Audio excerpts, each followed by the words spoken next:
Blog Talk Radio.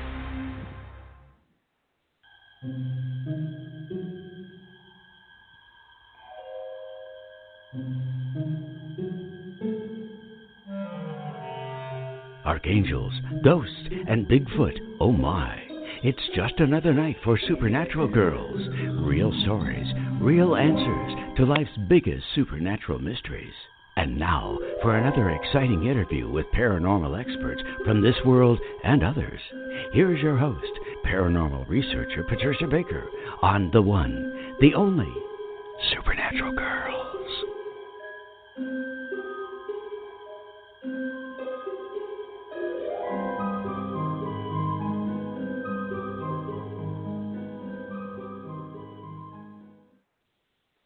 Welcome, everyone, to another exciting episode of Supernatural Girls Radio. I'm your host, Patricia Baker, and guess what? I am here with two co-hosts tonight, two of my very favorite people in the world. PK is back, and George Lugo is also joining us. This is like old home week, so yes, everybody, please welcome PK again. Together again.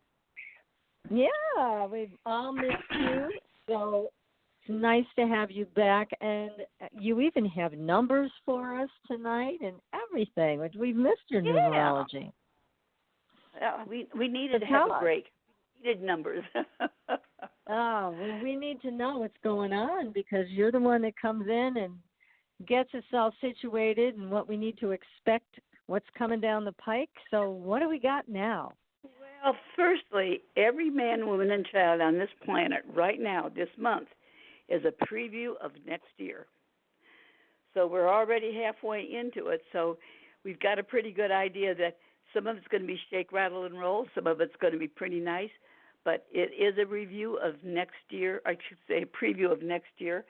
So it's going to be very interesting. You get a chance to put things in perspective right away, no doubt about it. But the month itself, universally, regardless of what our personal stuff is, the universe is dealing with the number 4, which deals with, I hate to say it, it's going to be all about details of things. It's going to be about hard work. It'll be about putting things in order. And whether we like it or not, the details are going to be so very, very important for all of us. So think in terms, hard work is the name of the game. Regardless of what our personal stuff is, we still have to deal with what the universe offers us or takes away from us, however you want to look at it. But there's going to be a combination of things ongoing. And the most important part for us to remember is between now and the end of this year, we're in a bridge period. And I'm going to talk about the universe only because right now that universal bridge is a 7. 7 deals with our spiritual side. It deals with fantasies. It deals with fears and the boogeyman. But also pay attention because there's opportunity in a positive way for some legalities to take place, to jump out at us, to help us go forward. And those are the things that are going to make a difference for us down the road. If they want to look at my Facebook page every day, I'll give you a look at what's going on a daily basis. And on my patriciakirkman.com, I put it out what's going on for the month. So that gives you a place to go to take a look at things. And if all else fails, hey, give me a call. I'm happy to help. But right now, all of us are really going through a shake, rattle, and roll because our foot is kind of on the banana peel. Where we are and where we're going are coinciding for the next couple of months. It's going to be interesting. So today itself is a 2 days, so everybody's a little sensitive, a little fearful, not quite sure what they want to do. Feelings get hurt easily. That deals with the world at large that we all have to work with. But take a deep breath, hold on to the side of the boat. We'll ride it out, and we're all going to get where we're supposed to be. That pretty well covers it for right now, honey. Wow, that's a lot. Very encouraging, PK. I'm still taking it in. How about you, George? Gosh, that's a lot. You saved it all up for tonight, PK, huh? Well, I had to because I didn't know how long I'd be able to say it. I know, and everybody, PK has been having some throat issues and surgery, and it's still a challenge, and so it made it difficult for her to join us on the air. She's always here in spirit, but it's great to have you back, PK, and thank you for doing the numbers. Yes, thank you. I'm going to be here for a few minutes, and I'll be listening to the rest of the show. Well, this show is going to be exciting because you know who we have. It's somebody you and I have interviewed before, John Edmonds. I know, and I'm going to hang on as long as I can. But don't say too much. Because best I don't talk. I sound like Gravel Gertie. Oh. Anybody remember years ago? Need this update from John, but before we bring him on the air, a couple of things I wanted to announce. We have a candle reading workshop coming up November 16th with Itzhak Berry, one of our very favorite shamans. Mendes. He's going to be here at Blossom Center.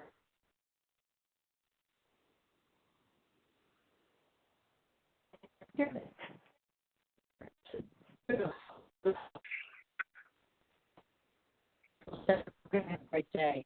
That event is listed on our Facebook page, Natural Girls. So be sure to take a look, and if you're going to be in the area, make sure you sign up for that. And our candles are on sale for all kinds of candle magic. Trina Rasfold and I created them, and check those out. They are. And I also a friend of mine who passed away on Sunday. And her name was Marianne Shenefield. And Marianne was an incredibly unique and extremely talented person who went way beyond psychic. I mean, what she could do, as I was telling you, George, before the show, and John also, was remarkable.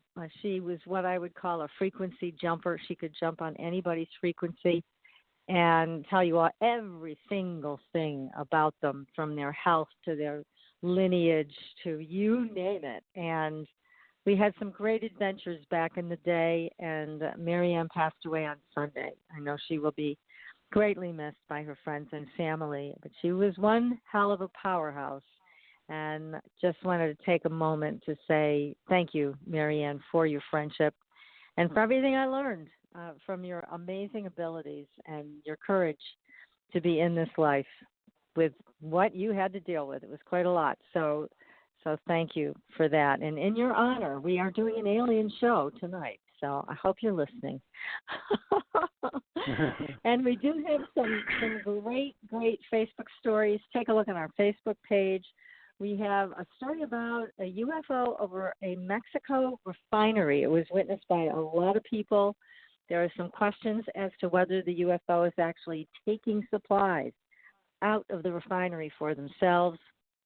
Also, there is an interview there that I did on the media and health and how you can use social media to find the answers to your health questions and to get you on the right path for great health. So you'll see all of that there. And, oh, my goodness, what an exciting show. So I'm going to let John tell his own story because this is an amazing adventure. John and his wife, Joyce, decided to leave the Midwest and buy their dream horse ranch. And they did it. They found it in Arizona. But there were some things there that they didn't expect. So let's welcome John Edmonds to the show. John, welcome. Thank you very much for having me back on the show, Patricia.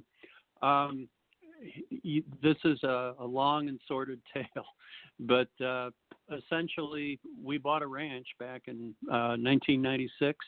The ranch turned out to be, it was my dream. I thought I was going to raise horses and live the whole Western kind of deal, and it turned out to be anything but. The ranch turns out that it's full of aliens and little grays and all sorts of different creatures, and that is related to 2 large portals that are on the property.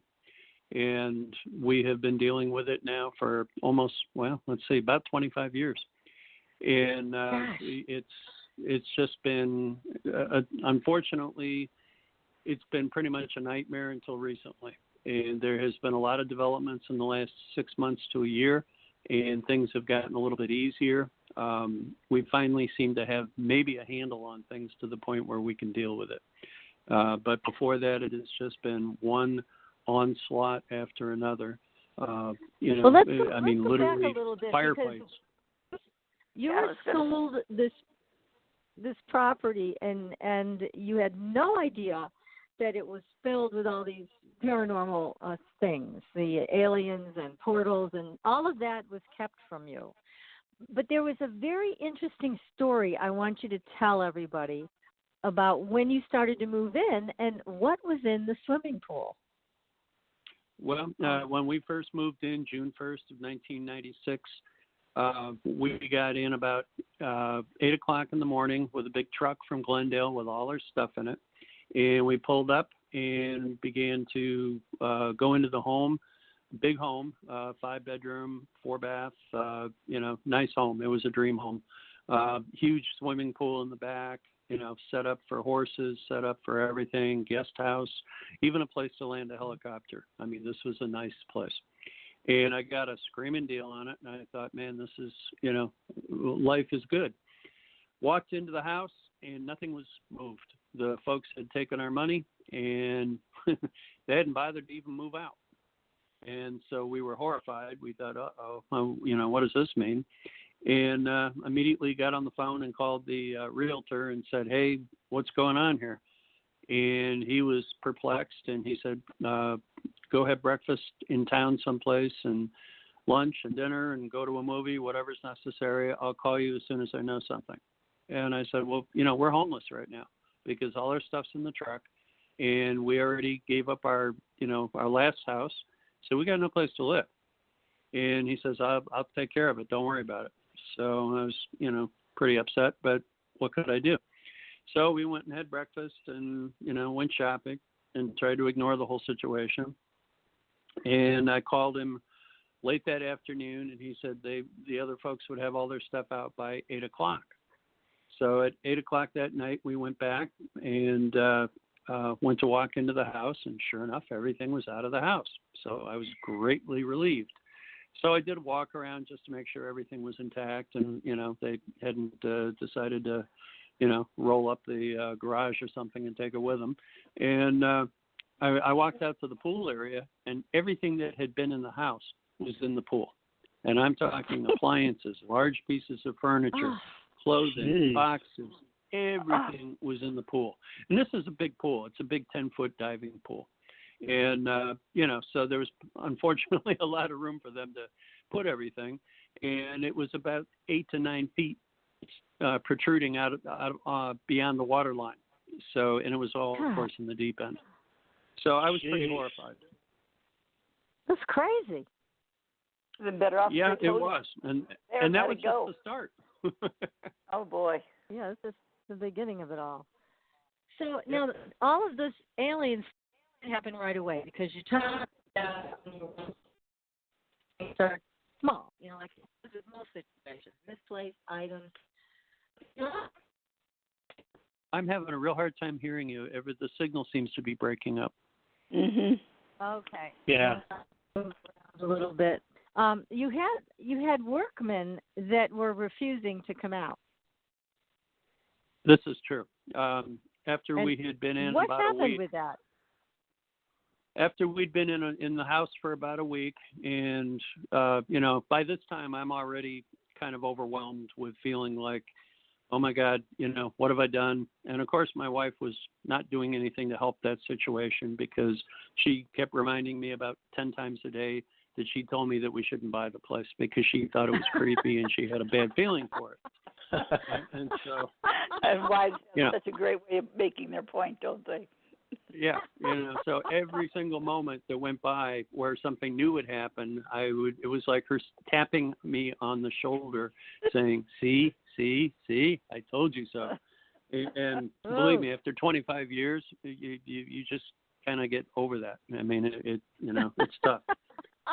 But, I was in a situation where I needed a phone. I'm a psychotherapist, a counselor, social worker, all these good professional things to try to help the world and help people. And so I definitely needed a landline for my office. And back then, 96, everybody had landlines. Hardly anybody really had, cell phones. And, so I called the phone company and I said, hey guys, I need a phone. And they said, well, we'd be happy to help you and we'll get somebody out there in the next couple of days. And they set an appointment with me. And I thought, well, that's fine. That's good service. And so next thing I know, when they came in, when they were supposed to come out, they didn't show up. And so I called the phone company back and I said, there must be some mistake because the people never got out here to put my phone in. And the lady told me, oh, it's, we're sorry, you're out in the middle of nowhere. And, she made a lot of excuses. And at the time it seemed rational. And so I just kind of went along with it. And I said, okay, well, we'll chalk that one up to just bad service, but let's hope for something better. And we made another appointment. And this time they didn't come out again. And I was now no longer being polite. I called up and I said, what the hell is going on here? And they said, we can't get anybody to come out there. And I said, what do you mean you can't get anybody to come out here? Don't you have people that work for you? And she said, well, they're contractors. And I said, well, that's great. Can you contract with somebody to come out and put in my damn phone? And she told me that she couldn't force them to, and nobody wanted to come out here. And I said, what is going on? You're a public utility. I mean, this is not like a deal where somebody volunteers to go out and do the work out of the goodness of their heart. They're getting paid for it. And, right. She said, I'm sorry, there's nothing I can do. I will, do what I can. And so we hung up and she said she'd call me back and let me know what was going to happen.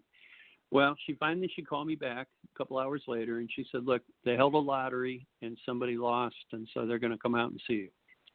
Somebody and lost. I'm just thinking to myself, this is the strangest, weirdest state I've ever lived in. If this is how Arizona runs things, I'm going back to Chicago. And so, lo and behold, this guy shows up on a little white truck the next day. And when he pulls in, he's very tentative about the whole experience. And as he gets out of his truck, he rolls down the window and he sticks his head out first. And then he opens the door and he climbs out. And I went out to greet him, and the guy was absolutely terrified. He was shaking. And I looked at him and I said, sir, what's the problem here? And he goes, well, I lost the lottery and I had to come out. And I said, well, okay, nice to meet you. What's your name? I'm John Edmonds. And, I'm here. I need a phone. And, he greeted me and he said, do you know about this place? And I said, yeah, I know it doesn't have a phone.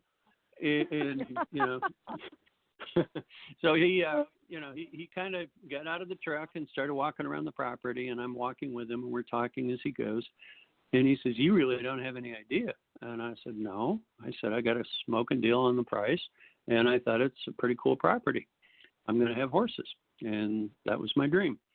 And he said, well, there's been a lot of people that have had dreams that didn't quite work out. And I said, what do you mean? So he started going over the whole history of this place. And when I started hearing the history, I started looking at him, and now I was not only a little bit empathetic, I was actually sympathetic, and I believed what he was saying. And what he told me is that this property was originally built by a couple back in 1977, and that the man built it as a surprise for his wife. And, he got it all done, and he was all excited to show it to her. And she got out to the property. And by the way, this is almost the same thing that happened with my wife. And she took one look at the property from the road, and her words were not only, no, I'm not going to move in there, but they were like, hell no, I'm not going to move in there. And, he was the same way I was, dumbfounded. And he couldn't understand why. And she said, there's a bad thing. There's something bad about this property. There's something evil, something dark, et cetera, et cetera. And he was horrified. Well, he kind of put his foot down and he told her that she was going to have to live there. And I guess they lasted about 6 months together. And then she divorced him and said, I'm out of here. I'm not moving there. I'm not staying there. Nothing is going to keep me on that property. And she disappeared. Wow. And the reason I know this also is because years later, the man actually showed up at the ranch and told me exactly the same story, even though I had never spoken to him before. So I got a confirmation of this directly from the horse's mouth, so to speak. And the person with the phone company told me, he said, and that's just the beginning. And I kind of rolled my eyes, and I thought, oh, God, here we go. So what the next story he tells me is that the place went back to the bank, and that it got sold to a company that was doing off what do they call that? Off-track gambling. And so they turned it into a big horse place where they were going to go ahead and take bets for horse racing that was going on in Phoenix. Well, along the way, they also decided to open a whorehouse, and they also decided to do a few other illicit things along the way. And eventually they got closed down, and it went back to the bank again. But in the meantime, they put in 26 phone lines, and they turned the place into a bordello. And, yeah. So I mean, this place is, just had a kind of a crazy history. Well, when it went back to the bank the third time, now it ended up getting sold to a paramilitary group that I guess they were doing, like, what do you call them? There's a name for that. I forgot what the name is. But, they were kind of like a group of revolutionaries. And they had made up their minds that they were all against America, and they were all against anything to do with democracy and the whole works. And about the same time, there was a terrible train wreck that was caused allegedly by this group. And the train wreck happened, I guess, maybe 10, 15 miles away from the ranch in Buckeye. And it's a big historical thing because, like, a lot of people got killed, and it was a terrible thing. The FBI, handled it, and it was a big local legend. And of course, I wasn't around for any of that, thank God. But after we got the place, the FBI decided to make a stop out here and question us to find out who we were and if we had anything to do with these folks. So again, there was confirmation that this story was probably true. Yeah. After that, the folks the next folks that bought the ranch was a family that actually used it as a ranch, and they raised calves and they raised cows, and they did everything that one would do with a ranch, and everything apparently was very good. They put a bunch of money into the property, fixed it up real nicely. They added the pool. They did all sorts of good stuff, and everything was going beautifully in their lives until their son put a shotgun in his mouth the day before his high school graduation and blew his head off in the living room. Oh my God. And when that happened, everything fell apart in the family, of course, and they ended up leaving. So finally, the people that we bought it from were the people that got it from the bank after those people lost it. So as you can see, this this ranch has had a pretty awful history right up until we got it. And my stubbornness and tenacity for dealing with aliens and monsters and ghosts and the whole works, I just wasn't going to have any of that. And so I've held on to it now for 25 years, and I fought my way through and dealt with it. And that's kind of where things are at as far as the beginning. history. Now, and your wife is still with you? Question mark? I'm sorry. TK was just asking. She was just asking if your wife is still with you. This? Did my wife what? I said, is your wife still with you after all of this? Yes. We are happily married, and we've been married for Great. 30 years. Good job. So do you have friends come over? Strangely enough, not really. I mean, it's not that we don't have friends. It's just that we really don't know anybody locally. This place is kind of like Frankenstein's castle, and nobody wants to come anywhere near it. And so we've never really made a lot of friends in the area. We have friends from out of state. We have friends all over the country and internationally, and so on and so forth. But they make arrangements and come and visit sometimes. But for the most part, no, we don't. We don't have hangouts and watch football and eat pizza and stuff. Right. What about like What urban was the sprawl? time that Has that grown a lot out there? A lot of subdivisions around your ranch and all of that. Unfortunately, yes. Yes, unfortunately, it's as if somebody sprinkled humanity all over out here. I mean, it's and the interesting thing is they're right on top of us on all three sides of the ranch. And from what I understand from involuntarily having to listen to teenagers that jump the fence and come over and see me for some reason, they tell me that a lot of these families are having the same issues we are. Oh, okay. That's my next question. But they don't talk about it. And, the very few times that people have asked me what they should do about it, I tell them, buy a samurai sword. Works for me. Yeah. So, yeah. That's what they do. I don't think they take it seriously, but I'm really trying to be, as candid as I can with them. That's about the only thing they seem to understand is violence. I've got people that want to burn sage and candles and stuff. But you're the only person that we've ever heard of, John, that has actually been able to best an ET with some kind of weapon. Because usually we've heard quite the opposite, that they're able to dismantle weapons or put you in some type of a state so that you can't hurt them. Yeah, but I can only tell you, I'm not the kind of person that puts up with a lot of crap, and I don't care where it's coming from. I mean, I grew up in Chicago, and I grew up hard, and I grew up. Well, I grew up repossessing cars out of housing projects and the ghettos of Chicago. Anything. So you were made for this ranch, yeah. Yeah, kind of like unfortunately. Yeah, it really is. I mean, I mean, everything I've ever done, I've done on my own. I'm an only child, and I grew up hard. I mean, I left home when I was 13 years old and raised myself. Wow. And so. Now, does your wife? It was just me and my baby. Has your wife felt isolated with the way things are set up? Although it works well for you, how does it work for her on her behalf?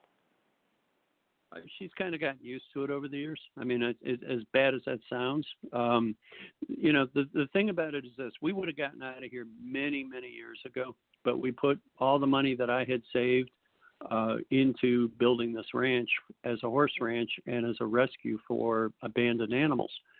And ranches are really expensive. I mean, they're there was like a period of time there where property was fairly affordable in the old days. It isn't anymore. I mean, it's like you want to replace this ranch, we're looking at between $3 and $5 million. And I mean, that's not even for a really good one. That's just for like one that would be about the same size and have some of the same, facilities that this has. And, I'm sorry, but I just don't have that kind of money. Right. So I just haven't been able to move. So I got a question. So when you're working the ranch, when you're out there working the ranch, do you ever get that telltale sort of like energy feeling that something's around you? Or something's watching you, or can you feel them when they're around you? Sometimes. It's really, I hate to say this, but they kind of have a sense of humor.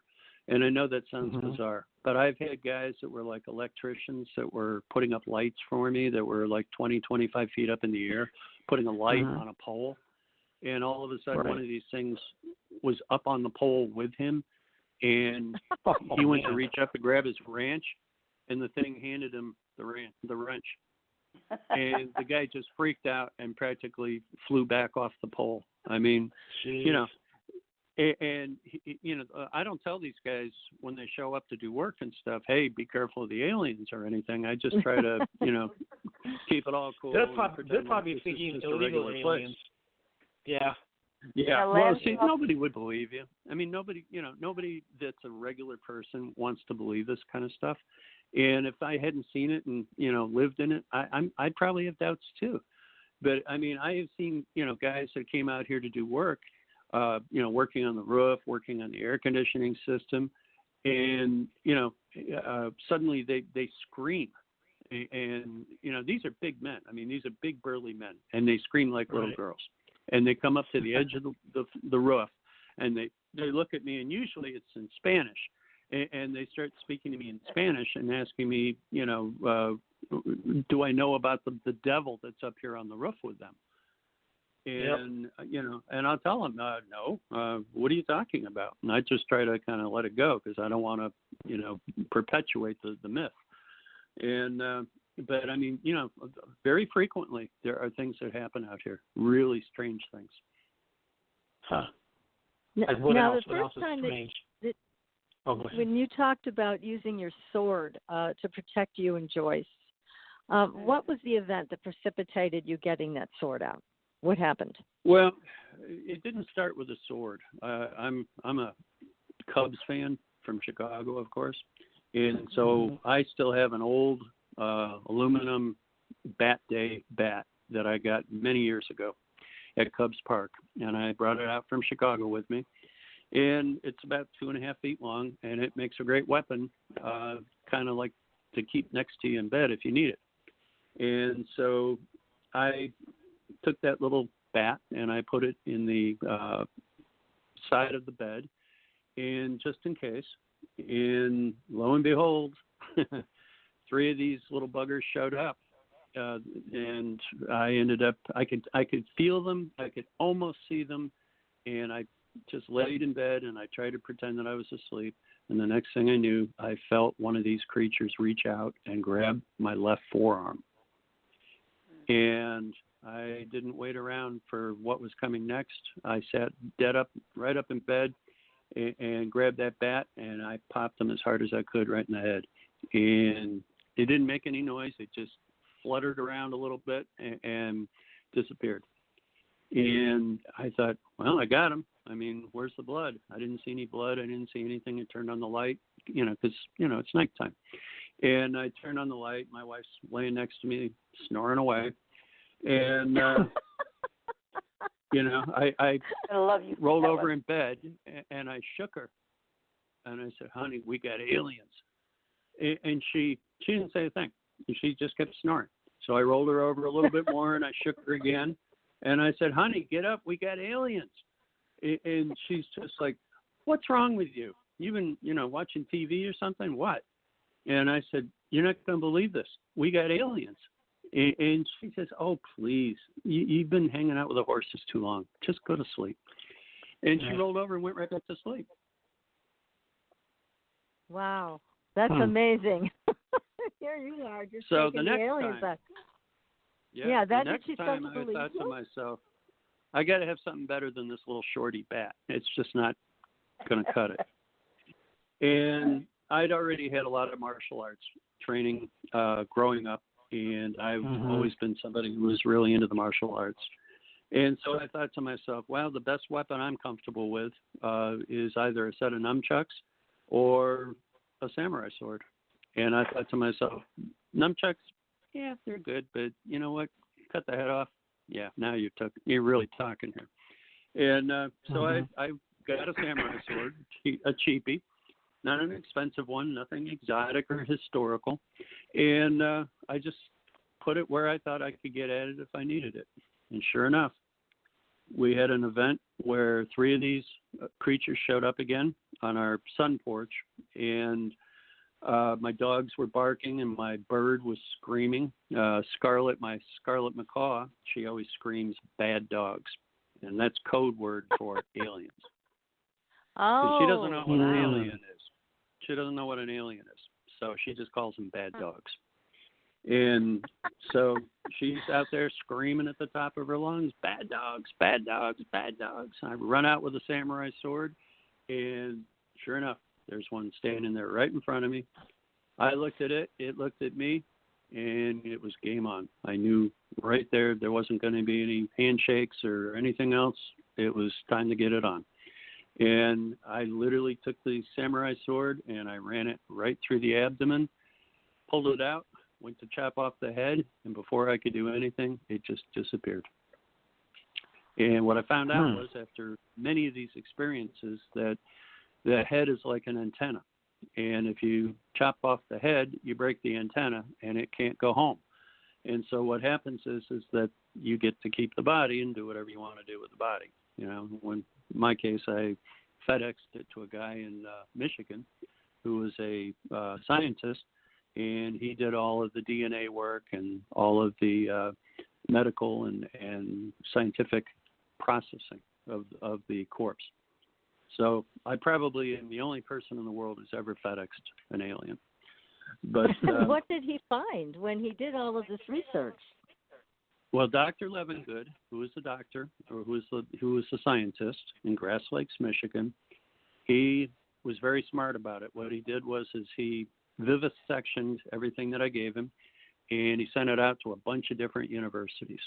And he didn't tell them what it was. He just said, I want you to process this for DNA and identify, what the source is. And after about 3 months, it started coming back, and all these different universities basically said the same thing in their reports, and that was that they had no idea what it was, because it had not only the hemoglobin like an animal or a person, but it also had chlorophyll in it like a plant. And they said they'd never seen that. It doesn't exist anywhere on Earth. And they had no idea, and they were very curious about the sample. And so Dr. Levengood wrote a report, and in that report he said, John, you have the smoking gun. You have absolute scientific proof of alien visitation on Earth. Wow. Now, why hasn't this gone like mainstream and, they're just keeping it under wraps? Or No, no, not at all. Strangely enough, not too long after that, Dr. Levengood passed away, and within a couple of days after that, his wife passed away, and the lab was shut down, and all of the contents removed, and everything disappeared. So at this point, so you don't even reports. have the university yet. You have the reports, the university reports? I don't have them. Well, they're okay. If you go to Alien Ranch, www.alienranch.weebly.com, you can actually see the lab specimens under a microscope, under an electron microscope. You can read all about it. Everything's there. There's also a picture of the ET that. Do you think the passing of the gentleman that had to go over, he and his wife had anything to do with what he was checking out, or was it? I don't know. I don't know. There was never any like police report or anything that said it was foul play, but a friend of mine to X-File. A friend of mine that was in the CIA investigated it. And I think he had some real questions because he looked into it pretty thoroughly. Wow, that's a very sad thing. Now, when they did all of this vivisection and all of the testing, it sounds like what they found was a totally 100% biological system. So this was not robotic. I mean, some people say that some of the grays are robots, but this is not what they found. No. So they found a biology in place. Absolutely. And the thing about it is that photographs were taken of the skin cells. Photographs were taken. This was a very sophisticated investigation. Somebody had told me that to try to repeat that same investigation today would probably be $40,000 or $50,000. Oh wow! Easily. So they really did a good job. And we've had, because there's been so many of these different violent events out here, there's been a lot of body fluid and a lot of tissue samples that have kind of gotten around. And so we've had other people that have come out and done forensic analysis. We've had government agencies that have come out.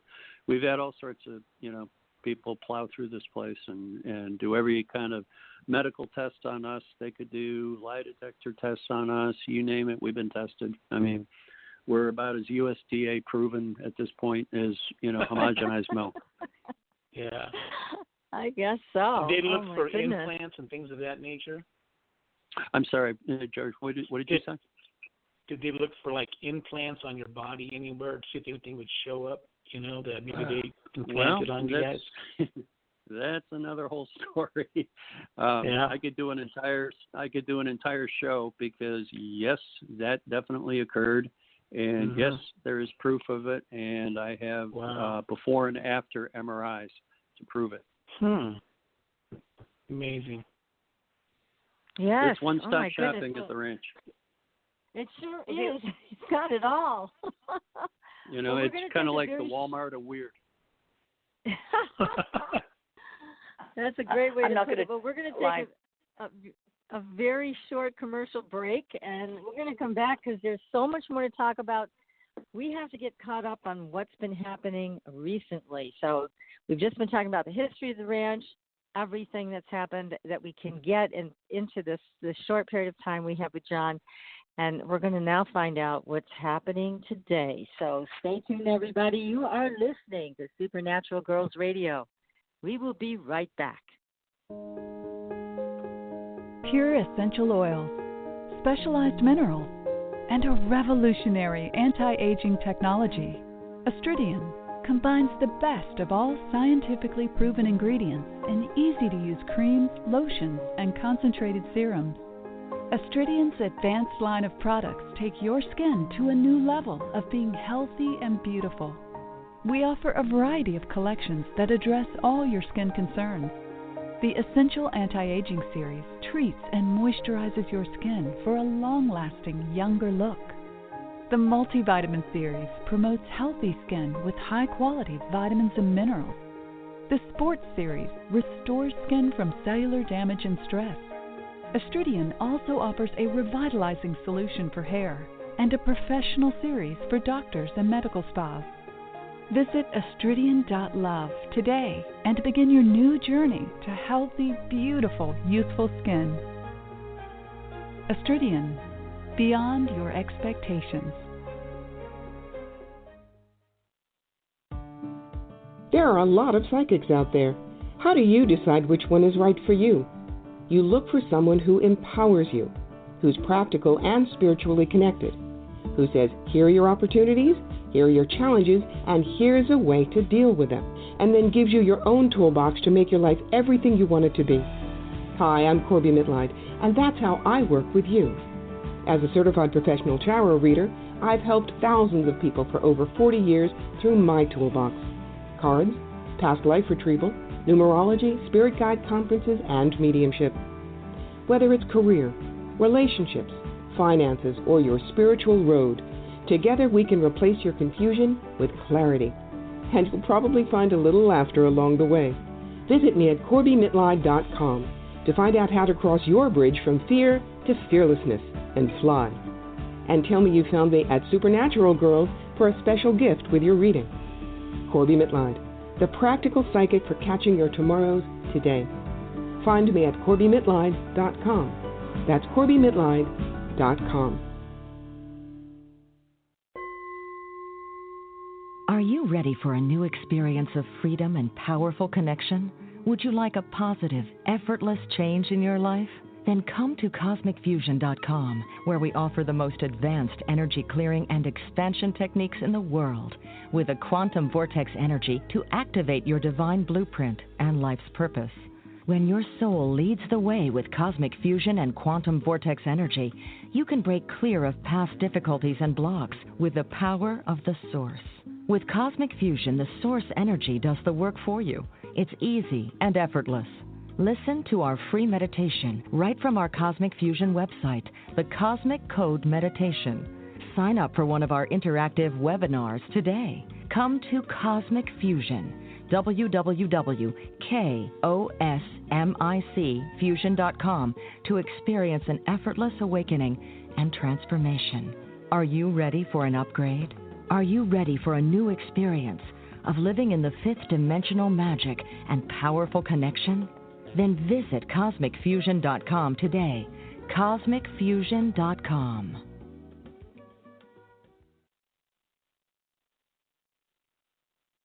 Your property tax bill. Have you seen it lately? It's frightening. Your property taxes are going up while your home value is going down. It's time to fight back and win. For the real truth about the property tax system, get attorney Pat Quintilian's book, Are You Getting Screwed on Your Property Taxes? How to Find Out and How to Fix It. Attorney Quintillion answers all your questions and gives you the facts you need to fight a property tax bill that is spiraling out of control. You'll also read about what happens to property owners who don't check their property records, only to find out too late they're taxed on square footage, fixtures, and even buildings that they don't own. Is this happening to you? Learn your rights. Buy Attorney Pat Quintillion's book today. Are you getting screwed on your property taxes? How to find out and how to fix it. Available on Amazon.com. Are you frustrated with endless mantras, affirmations, and processes that promise to align your life with your dreams, only to find yourself years later in the same space where you began? Do you feel like you must be doing something wrong because nothing seems to be working? Don't you just wish that someone could shift your consciousness for you and your life could align with your desires without all the effort? Well, your wish is about to come true. Hi, I'm Carrie Cannon, and I have a gift that allows me to align the consciousness of others to be in harmony with their dreams. The best part is, it requires no particular effort on your part. Upon listening to a consciousness alignment, people have reported instant energy shifts, financial windfalls, soulmate connections, healed relationships, physical healings, and more. To gain access to a free trial offer for my entire Manifesting Miracles library of consciousness alignments, go to commandmiracles.com now for details. Again, that's commandmiracles.com for information about our free trial offer. That's commandmiracles.com.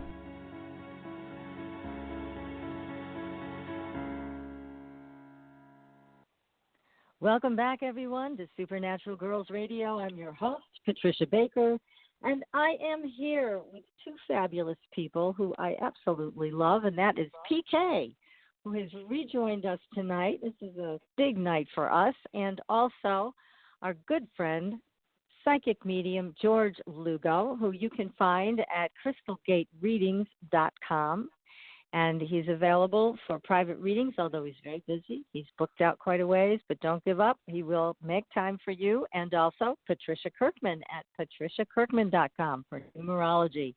And our guest tonight is John Edmonds. We are catching up with John on all the latest news about the Stardust Alien Ranch. So John, let us know what is going on. You were alluding on Facebook to some things that were happening, some changes that were taking place. So fill us in. What's happening? Well, I mean, there's a number of different things. The last, say year, things up until this summer have been pretty calm. At least I thought they were getting calmer. But recently there's been a lot in the media about disclosure, and people are sort of I think they've got their minds open a little bit further. The military seems to be doing something with admitting that all this time that they've been keeping track, and that the Navy has suddenly been involved with interactions with various different UFOs. And I kind of think that the energy and the whole manifestation of the ET UFO thing is changing in general. But recently, like this last May, I actually had a different type of ET than I've ever seen before show up here on the ranch in the house. And literally I was talking to somebody on my cell phone, and it was, they could see what was going on behind me. And this gentleman said to me, "John, you've got something that looks an awful lot like a mantis standing behind you." And I slowly turned around, and lo and behold, there was a mantis being standing right behind me. And rather than get excited or get worried or act fearful or anything else, I greeted it, and I set the phone down so my friend could watch the whole experience. And I just sat there and spoke to it. And it didn't speak back to me in any way at all. But there was no fear and there was no threat from either one of us. And after about 2 minutes, it just left. It just turned around and disappeared. And I thought, okay, well, that's kind of cool. I've never seen one of those before. And then about 6 weeks later, I was in my dining room, which is actually the area I use for my computer setup. And I was sitting there with my little Shih Tzu dog, Sheza, and all of a sudden, out of the blue, one of these creatures showed up right in front of us. And she did a couple of woof woofs at it, and I cautioned her because I didn't want her to scare it, and I didn't want it to take action against her. And I said, hello, looks like you're back again. What can I do for you? There was no communication. It just stood there. And I thought to myself, well, you know what? I got my camera in my phone right here. Let's see if we can get a picture. Because I always hear from everybody, why don't you have any pictures of the ETs? You know, and I get so sick of hearing this crap. Everybody wants to see. So I thought, okay, I will get the camera out before I do anything else, and I will take some pictures. So I did that. And lo and behold, the pictures came out. So I was very, very happy about that. And then after that, I thought, okay, everybody always tells me, why don't you ask the ETs to do something about your problem with the bugs, as they call them, and the bugs being the grays. And so I thought, okay, I'm going to listen to my audience, and I'm going to do exactly what they tell me to do. So I said, excuse me, sir, you're probably aware of the fact that this ranch has a lot of critters around it, and they're usually grays and sometimes reptilians, and they're harmful to our animals and dangerous to my family, and they make it impossible for us to live here and be happy. I wonder if you would like to do something about that. And I thought, well, hey, what's the worst they can do? Say no? Well, that's cool. Right. At least they'll be talking to me. Well, there was no communication, again, nothing at all. But and then after a few more minutes, it just went away again. So I thought, well, okay, now I've done what everybody asked me to do. I've got pictures, and I've actually asked them for a favor. So let's see what happens. Within about 3 or 4 days, all of the sightings of the grays, which are daily here. I mean, it's like we're running daycare for aliens. Okay, I mean, they're seriously. I mean, they dash in and they run around and they disappear again. It's because they go interdimensionally and they just go right through the house. And so they pop in and they pop out and they do whatever the heck they're up to, which I have no clue what that is. But all that has pretty much stopped. And now once in a while we see one, but we're not seeing them the way it was before. I mean, before it was horrible. And so that's a big improvement. So I'm kind of saying to myself, well, maybe these are like the stern nanny type ETs, and they're got these other little guys all scared to death, and so they mind their manners and they're not trying to cause any problems around here. So that's a huge improvement. And then on top of that, we've had a lot of like really serious ufologists that know how to use all the fancy equipment with the cameras and the video, and apparently they're well funded and all that good stuff. They've been out here all over this place like termites. I'm telling you, like taking pictures, doing videos, the whole works. And they have come up with phenomenal pictures of UFOs, ships, the whole works. And that's been getting posted all over my Facebook page. And these are people that are already acknowledged in the field as being people that are beyond, suspicion for faking stuff. And so that's been a real nice thing because finally people are starting to take this place seriously for what it is. And so that's a huge thing. Then on top of that, a guy up in Oregon who somehow laid hands on a file that allegedly came out of research from when Robert Bigelow brought his team down here a few years ago and went through the ranch and promised us all sorts of promises up and down, one side and up the other, that they were going to share that research with us, which they never did. Somehow or another, he managed to lay hands on it. And so he has satellite pictures of some very unusual things that we always suspected was here at the ranch, but we never could prove anything. And Robert Bigelow had wanted to dig up the ranch.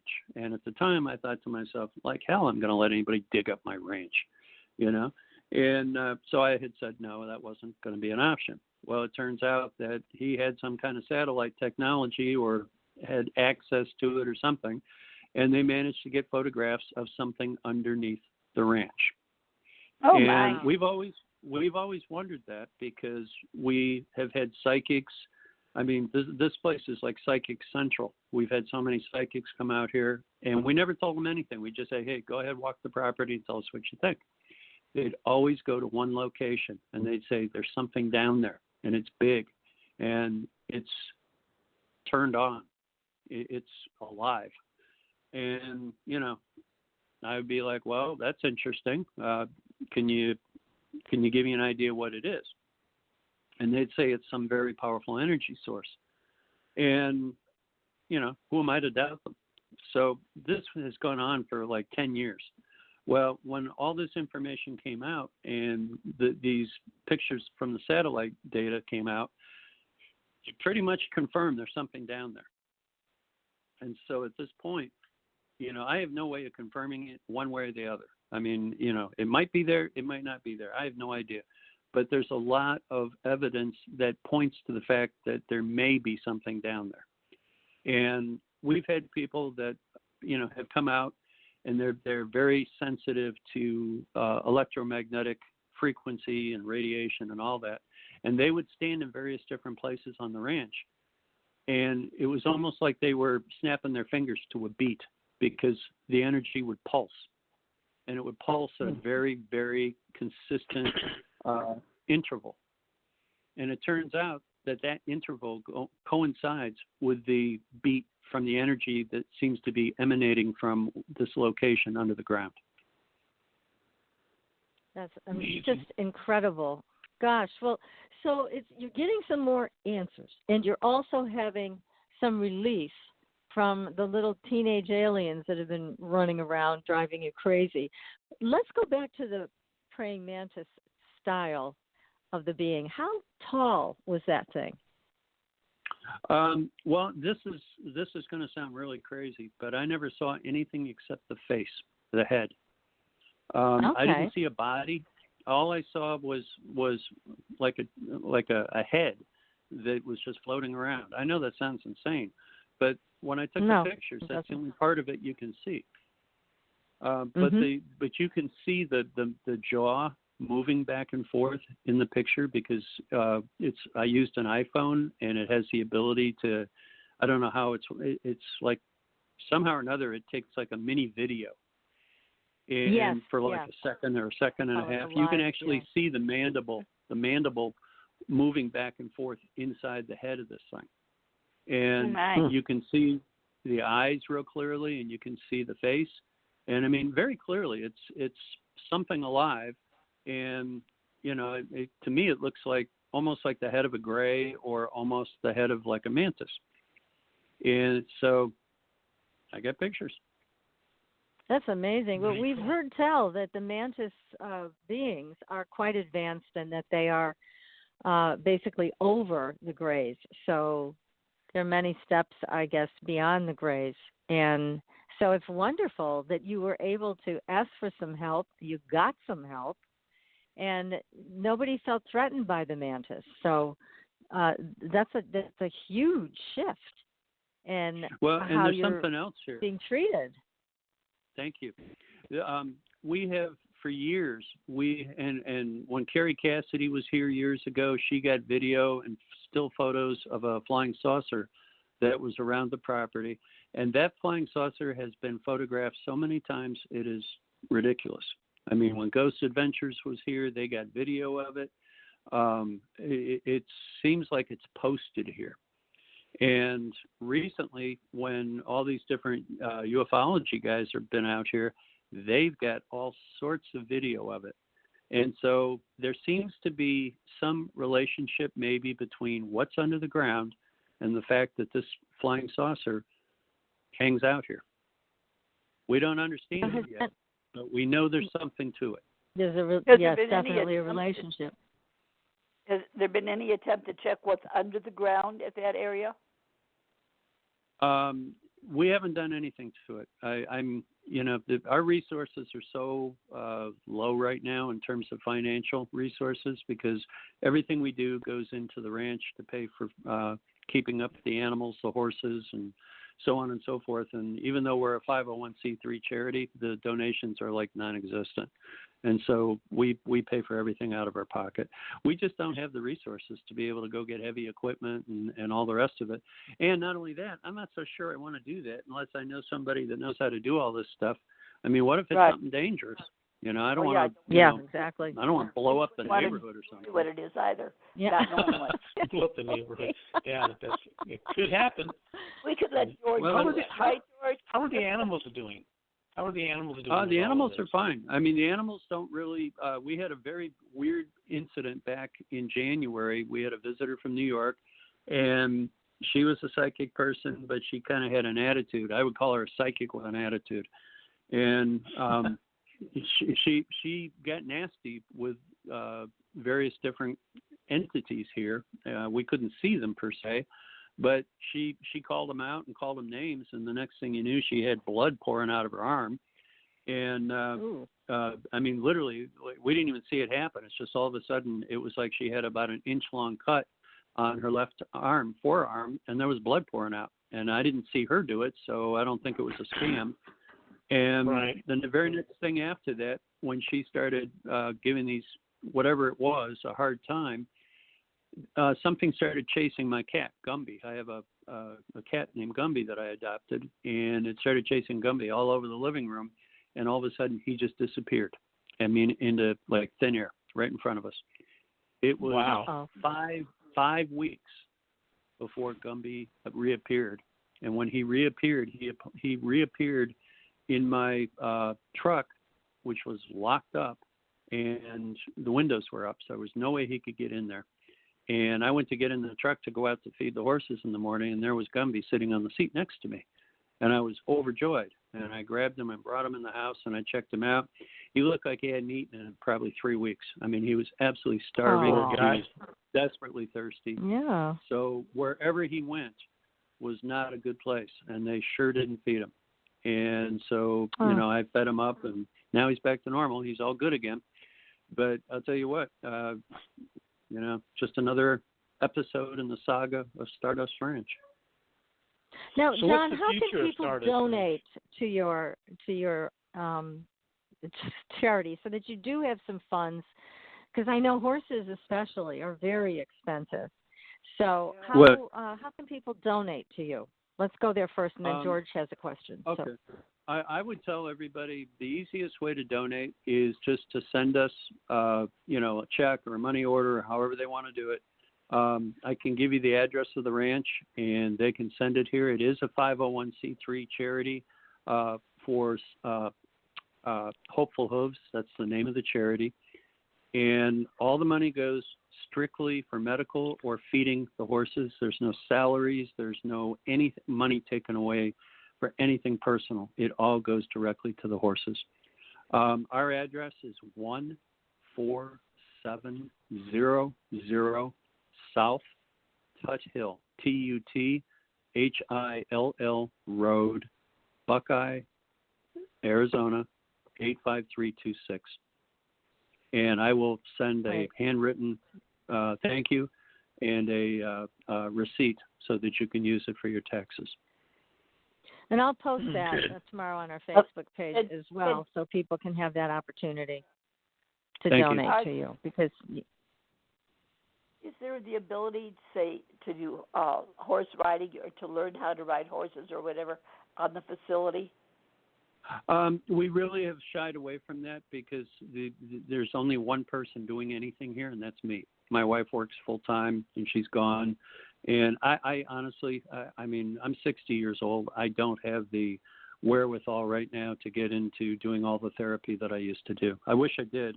I just don't have any help. And so, you know, I literally wear every hat, from feed the horses, clean up the poop, groom the horses, you know, everything, the maintenance, you know, anything breaks on this ranch, I got to fix it. And I tell you what, it's a whole lot of work for one guy. It is. Yeah, that is. Very much so. George, you had a question for John. I totally forgot what it was now. It was about the future of the ranch. The future of the ranch. So what's the future of this ranch? What do you think? Well, it's interesting, George. It's real interesting. We have Hollywood representation now, and well, I'll tell you a little story first, and that is the guy that was helping me write the original book on all the good stuff that happens out here. Back 8 years ago, he started having these very weird Bluetooth-like experiences between the ranch and where he was in Canada.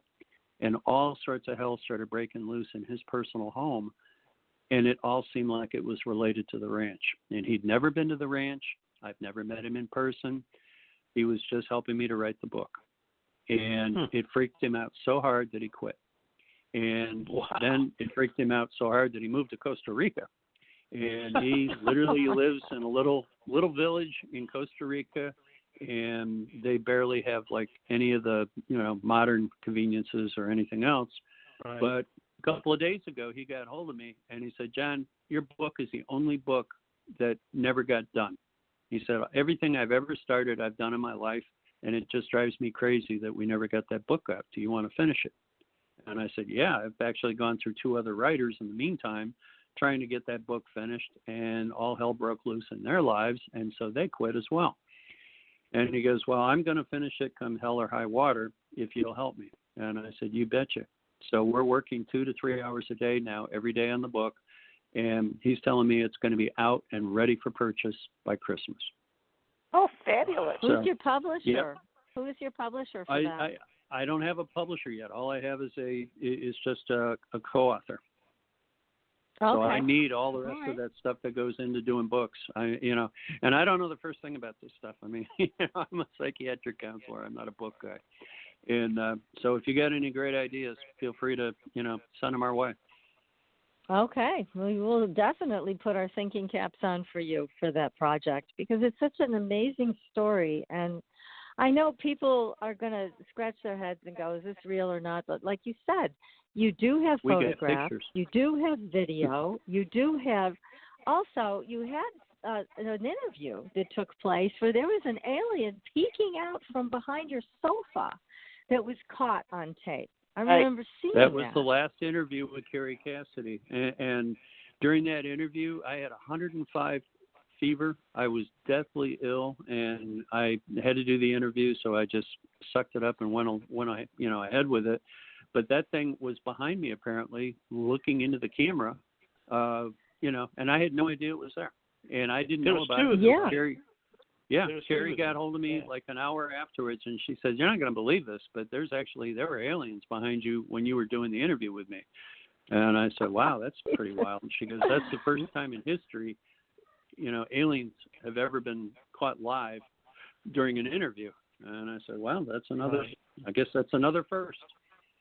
What happened to the lady that had the liver cancer? There was a lady Gail, I think her name was. Yeah, Gail. Gail went her own way. She things were, I guess, too much for her here at the ranch, and she packed up her stuff and left, never to be seen again. Okay. I just wondered what the outcome was. Yeah. And John, you also had a group of aliens who identified themselves as aliens who were from, I believe, the Sedona area, right? Am I remembering this correctly? And they came to your house and they talked to you about a number of things. Tell us more about that. Well, are you talking? Okay. I'm not sure we're talking about the same story, but the one that I'm thinking of is July 29th, 2009. We had a lady that was a psychic that was asked to come to the ranch and try to get a picture of what was going on here. And she brought 2 individuals with her, and then 2 other individuals just showed up here out of the blue. And yes, that's it the turned story. out. This is the one. Yeah, okay. And one was an Andromedan, one was a Pleiadian, one was an Arcturan, and apparently one was a reptilian. And folks think of reptilians, a little bit weird because they think they look like giant lizards, and they don't. They can look very human, And it's very hard very often to tell that they're reptilian until you look in the eyes, and you can actually see the eyes change. And that's how we know they're reptilians. Well, at any rate, these 4 races were represented on that day, and we spent 4 hours with them. And we had a chance to, at least I had a chance to more or less interview them. And I made up a list a long time ago, pretty much as a joke. My list of 100 questions if I ever got a chance to sit down and ask an alien. And I went and got my list out of my office, and I went through the list with them, and they gave me all sorts of answers. And they told me about the real history of the world that we know. And, it was the most fascinating thing I've ever done. Bar none. I've never had an experience that was more illuminating than that afternoon. And I was still very skeptical at the end of the 4-hour interview. And I said, and they knew that. Intuitively, they knew that I was hopeful that it was true, but that I was still, a part of me was kind of, pulling at me saying, I'm not so sure here. And they asked me, they said, well, what would really convince you that we are who we say we are and that we're telling the truth? And I said, well, if you get some big honking spaceship out in the parking lot and I can go look at it, I think that would probably, kind of cinch the deal for me. And they said, well, we can do that. And I thought to myself, oh, man, this is just too strange. And so my wife and I, we went out, we sat on the tailgate of my pickup truck, and the person who brought these ETs out pulled out, I don't know where it came from, a giant sword. And it was like one of those swords that you would see with, where they pull it out of the rock, with... like an Excalibur type sword. Yeah, exactly, that kind of sword. Mm-hmm. And these other ETs all had like shorter swords that were kind of like maybe a foot long, 2 feet long. And I don't know where those came from either. And they put them together and put the tips together in the air and touched the tips. And one of them yelled over to me from about 60 feet away, look across the street. And from across the street, this giant, and I've never seen anything that was in one place that big before, a giant flying saucer came out of the clouds across the street on the other side of Tut Hill, above the mountains, and it was just there all of a sudden. And it was like all these clouds that were roiling and boiling around it. And it was like maybe 2 or 3 stories high, and it was literally like the size of the LA Coliseum. It was huge. And It just hung there. And my wife and I we couldn't even speak. We just looked at each other like, oh my God. And we turned and looked at that thing and just stared at it. And I said, do you see what I see? And she looked at me and she goes, if you're talking about that big ass spaceship across the street, yeah, I see it. And did it make any sound? No, nothing. It just, but you could feel all these waves of energy pulsating off of it. And the neighbors came out and they saw it. Everybody saw it. There must have been 15 or 20 people that saw it. And then just as much as we saw that, the whole south sky, because that was in the east sky, and the south sky lit up with these very fluorescent-looking storm clouds and sunset and orange and yellows and the whole works. Very impressive. And then it started raining to beat the band. It was like one of these monsoon storms we get here in Arizona where they just pop up out of nowhere. And it started lightning and started raining, and it was going crazy. And my wife and I put the tailgate back up, and she and I ran in the house, and we waved goodbye to Dr. Brandy and the ETs, and 2 of them got in the car with her little car, and they tooled off somewhere. I guess they went home, and the other 2 just disappeared. I have no idea what happened to them. They just evaporated. Jeez. And that was pretty much everything. And then we tried to get hold of Dr. Brandy to try to confirm this a couple of days later, and she had disappeared off the face of the earth. What we found out 4 years later, was that day she had been struck by lightning. Oh my God. And the whole time, and we never saw it happen. No, she didn't die. But it caused her to have organic damage to her, and she lost all her memory. She could barely speak. And for that whole 4 years that went by, she had no idea what happened to her, and we had no idea what happened to her. We never had one conversation after that meeting. And then what happened is that when we did the Ghost Adventures show, somebody saw the show. No, excuse me, I take this back. Let me correct that. I was on Coast to Coast, and they heard me explain the story on Coast to Coast. And they got in touch with her and said, you know what, there's somebody who's in your area out there that kind of sounds like the same thing that might have happened to you. And that person reconnected Dr. Brandy with me. Dr. Brandy called me, and we sat down and we talked the whole thing out, and we finally got everything back together, and we figured out the whole story. But four years went by between that time. My goodness. Oh, that is incredible. Now, please tell me you tape recorded that interview. Which one? With the aliens. The four aliens. We had no idea. I mean, you realize it was totally impromptu. We had a lot of witnesses. I mean, we had, 3 or 4 witnesses. Well, they weren't neighbors. But they were friends. Tell us what was the most amazing thing that they told you. Like, you asked them questions, they answered. Well, is there anything that you can remember that was really surprising? Oh yeah, absolutely. I'm a social worker, so when I ask a question, I want the answer because I can use it to help the world, or I can help people or animals or do something. It's not kind of like just a curiosity, like, oh, what's it like to go through space or something like that. I mean, I ask them about how do we get rid of radioactivity with all the problems concerning, issues with Fukushima. I ask them about, how do we get ourselves to the point where we can have, endless free power on this planet for everybody. I ask them about, how can we create technology that can cure any kind of illness or any kind of injury. I mean, those are the types of questions I asked. And they gave me absolutely explicit answers. And I took copious notes. And so I have all that information. Okay, that's good. So you have lots of notes on that at least. So that's wonderful. And I followed up on it. I've been following up on it. That happened in 2009. We're 2019. That was 10 years ago. And I have been keeping up with it. And the interesting thing is that lots of people have reached out to me that know some of the same answers.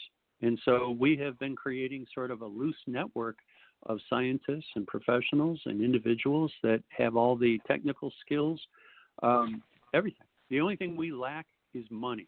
If we had the money to be able to put that together in a place where we could build the stuff that we know about, we could do just about anything on this planet. Endless food, clean water, clean air.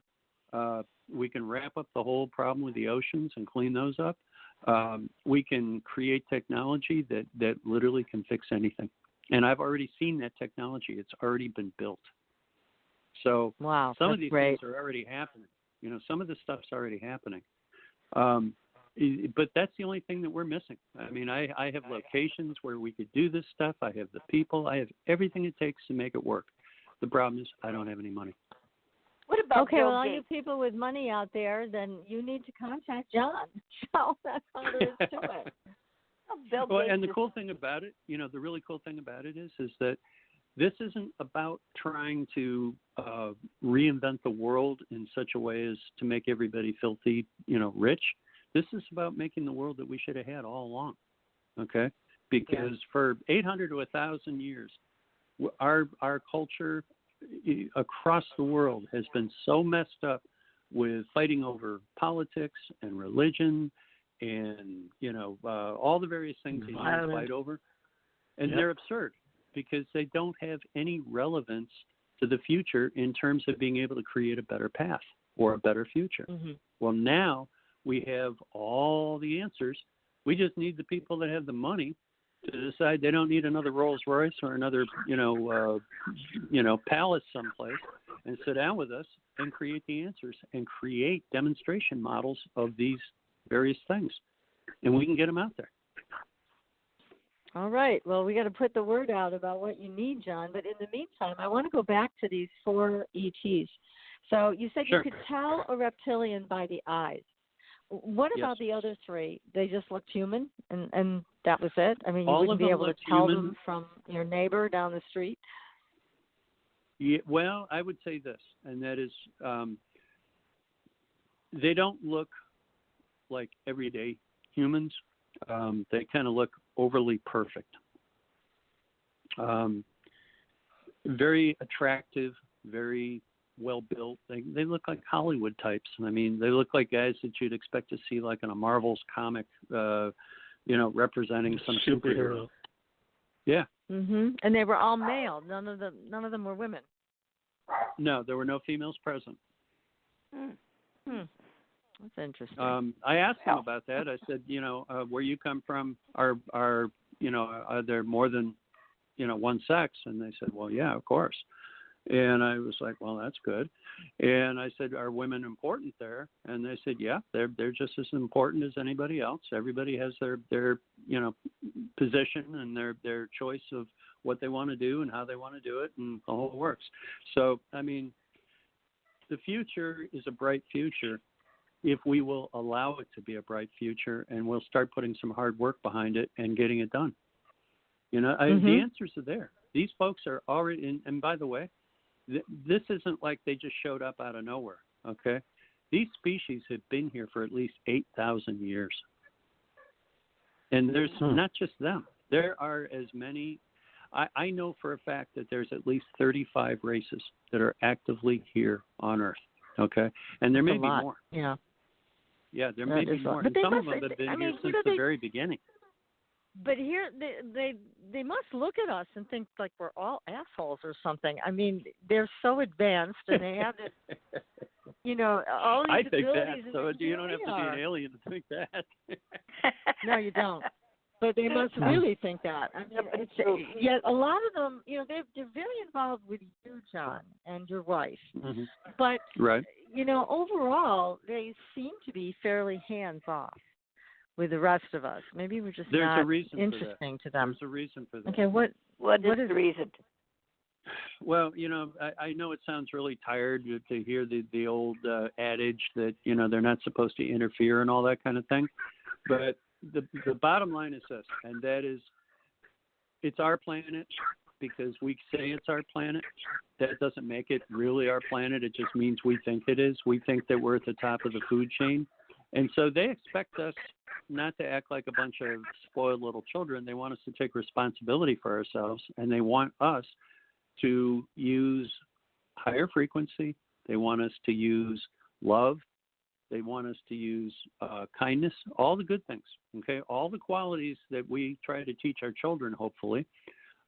They want us to demonstrate that these are prominent qualities in ourselves behaviorally, and they want us to get involved. I mean, everybody that just hangs out at night watching TV and eating pizza and stuff, that's not getting anybody anywhere. And what we need is to start meeting and talking to our neighbors again and getting involved. We need community, and that's what they want.